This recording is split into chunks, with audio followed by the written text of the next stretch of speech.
लाज के बात तो सखी कैसे बताई, देवेला रतिया में धोके दबाई। लाज के बात तो सखी कैसे बताई, देवेला रतिया में धोके दबाई।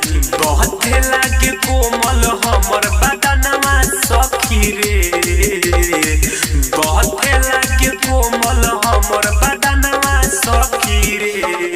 एको दिन नहीं मानेला सजना सखी रे, एको दिन नहीं मानेला सजना सखी रे। डीजे विकास बेतिया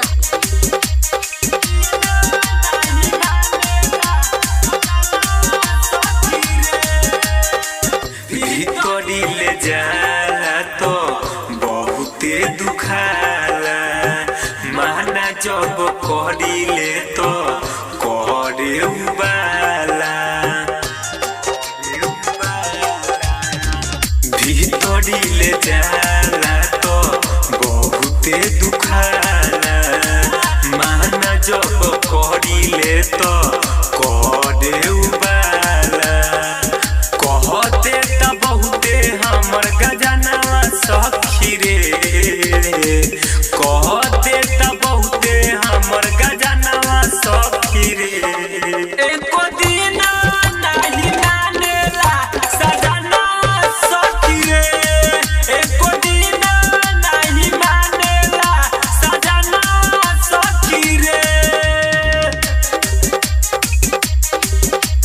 डीजे विकास बेतिया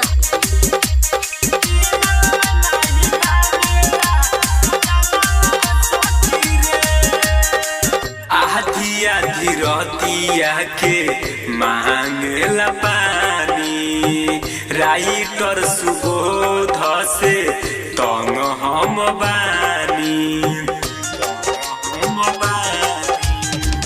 आधी आधी रतिया के मांगला पानी, अभिषेक बेदरदी से तंग हम बानी।